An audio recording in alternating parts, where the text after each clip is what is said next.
અને ખાસ કરીને સુરત જિલ્લા ખેડૂત સમાજના નેજા હેઠળ છેલ્લા 10 વર્ષથી સુરત જિલ્લાના પલસાણા તાલુકો હોય, બારડોલી તાલુકો હોય, મહુવા તાલુકો હોય, એ સમગ્ર તાલુકાઓમાં ખેડૂતોને પડખે રાત દિવસ વહીવટી તંત્રની સામે, સરકારની સામે માથે ફાળીઓ બાંધીને મહેનત કરતા એવા સુરત જિલ્લા ખેડૂત સમાજના પ્રમુખ એવા પરિમલભાઈ, બીજા એવા દર્શન કાકાની સાથે, સ્વર્ગસ્થ દર્શન કાકાની સાથે કામ કરતા એવા બાબુ કાકા, હસુ કાકા, સુગર ફેક્ટરીના તમામ ડિરેક્ટરશ્રીઓ, સમગ્ર ગામડામાંથી પધારેલા મારા યુવાન ખેડૂત ભાઈઓ, બહેનો અને પત્રકાર મિત્રો, ખેડૂત સમાજ એ સમાજ, ધર્મ અને રાજકીય પાર્ટીની ઉપર રહીને આપણે બધા ખેડૂતના દીકરા તરીકે આજે વર્ષોથી સમગ્ર ભારત દેશ હોય, ગુજરાત હોય, તાલુકો હોય, જિલ્લો હોય, એની સેવા કરવાનું જો કોઈને શ્રેય જતો હોય તો આ ખેડૂત પરિવારોને જાય. હું સ્વર્ગસ્થ દર્શન કાકાની સાથે, સ્વર્ગસ્થ મગન કાકાની સાથે, રમણ કાકાની સાથે કે ભૂતકાળમાં આપણે બધા વડીલોને જો સ્વર્ગસ્થ સુમન કાકા જ્યારે સહકારી સંસ્થાની સામે, જ્યારે ખેડૂતોની સામે કોઈ લડત હોય તે રાજકીય વિચારધારા ભૂલીને, પોતાનો ખુરશીનો સ્વાર્થ ભૂલીને હંમેશા ખેડૂતોની પડખે રહેવાનું કામ આ પૂર્વજોએ કરેલું છે. બારડોલી તાલુકાના ખેડૂતોને અભિનંદન આપું છું, પરિમલભાઈને અભિનંદન આપું છું કે ભૂતકાળમાં આ બારડોલીએ સત્યાગ્રહની શરૂઆત કરી હતી અને ગુજરાતમાં પણ આજે સુરત જિલ્લાની ખેડૂત સમાજની શરૂઆત થાય છે. પરિમલભાઈને વિનંતી કરું, 2 દિવસ પહેલા મહુવા તાલુકાના ખેડૂતોની પાસે હતો.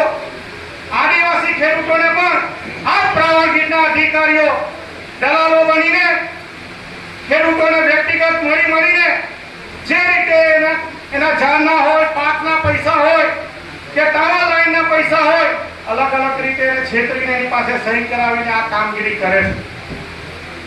આપણે બધા આવનારા દિવસોમાં ભૂતકાળમાં રમેશભાઈ બેઠા ખેડૂત સમાજના નેતા સણનું આંદોલન હોય, સુડાનું આંદોલન હોય, બુલેટ ટ્રેનમાં પણ જંત્રીના પ્રશ્નો તો ગામડામાં 100 રૂપિયાથી માંડીને 80 રૂપિયાની જંત્રી હતી. નવસારી જિલ્લામાં તો ફક્ત 100 રૂપિયાની જંત્રી હતી, પરંતુ આપણે લડત ચલાવી અને ખેડૂતોને જંત્રી પ્રમાણે હજારો, લાખો અને કરોડો રૂપિયાનું કામ આ ખેડૂત સમાજની નેજા હેઠળ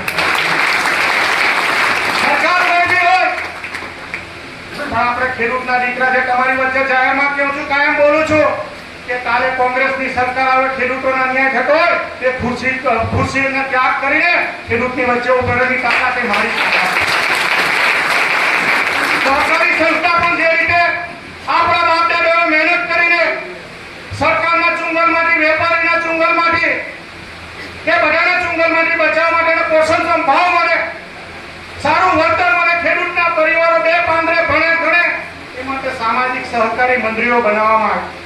એનું ફળ આજે આપણે ભોગવીએ કે ભણી ગણીને આપણે કોઈ ડોક્ટર બન્યા, વકીલ બન્યા, વિદેશોમાં બધા ગયા, એના પાછળ જોઈતા સહકારી સંસ્થાના પૂર્વજો વર્કબુક્સ બનાવીને રિઝર્વ બેંક જેવું કામ આ સહકારી સંસ્થાઓ કરે.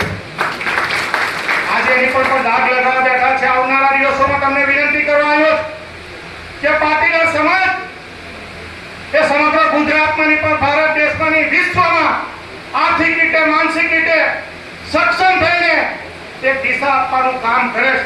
અને પવિત્ર મહાદેવના મંદિરમાં બેઠા છે.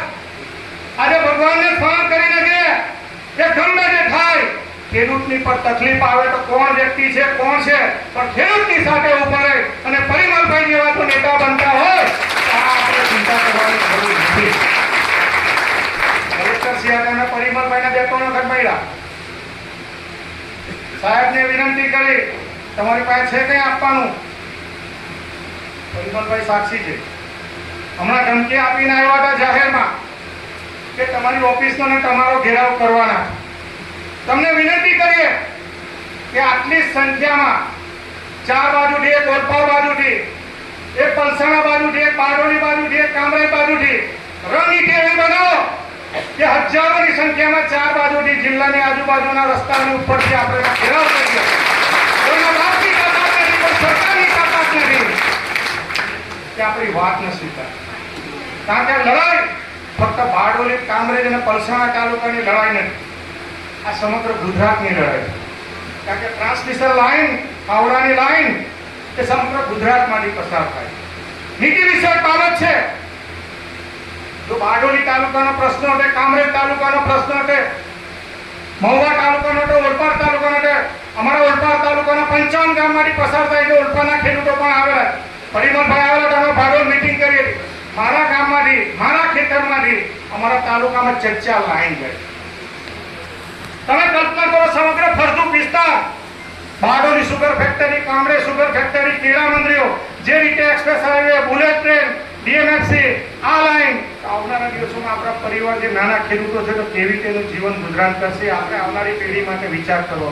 આ લડાઈમાં ગમે તે થાય, આપણને જે નુકસાન થાય, પણ આવનારા દિવસોમાં આપણી પેઢી બચે એના માટેની લડત ચલાવવાની છે. પરિમલભાઈને અભિનંદન આપું છું, બાબુકાકાને અભિનંદન આપું છું, હસુકાકાને અભિનંદન આપું છું, આ ગલતેશ્વરના ટ્રસ્ટીઓને અભિનંદન આપું છું કે એમના લડતને મોટા પાયે આગળ વધારવાનું કામ કર્યું. આવનારા દિવસોમાં જ્યાં જરૂર પડે ત્યાં રાજકીય રીતે જોડાઓ, ગમે તેની સાથે વિચારધારાને માનો, ગમે તે વિચારધારાને માનો, જેને મત આપો તેને આપો, પણ ખેડૂતના પ્રશ્ન માટે હંમેશા ખેડૂતની બાજુમાં ઉભો રહે, એક સાથે ખેડૂતનો પ્રતિનિધિત્વ.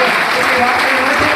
મને બોલાય કામ કરવાના ગમે તે લડાઈમાં તમારી વચ્ચે ઉભો રહ્યો. ફરીવાર ગલતેશ્વર મહાદેવની કૃપા સાથે બધાને વિનંતી કરું છું, આવનારા દિવસોમાં આ રૂમમાંથી લડાઈ આપણે રોડ પર લઈ જવી પડશે. 30 દિવસમાં 10 દિવસનો એવો કાર્યક્રમ આપો, એક દિવસ મંદિરમાં ગંધનાથનો કાર્યક્રમ આપો, એક દિવસ રામધૂનનો કાર્યક્રમ આપો, સરકારને જગાવવાનો કાર્યક્રમ આપો, તો આપણી લડત બહેનોની સાથે રાખીને આપણી લડત ખેડૂતની લડત જીતવાના છે. ફરીવાર આપનો આભાર માનું છું. જય હિન્દ, જય ભારત, જય ભારત.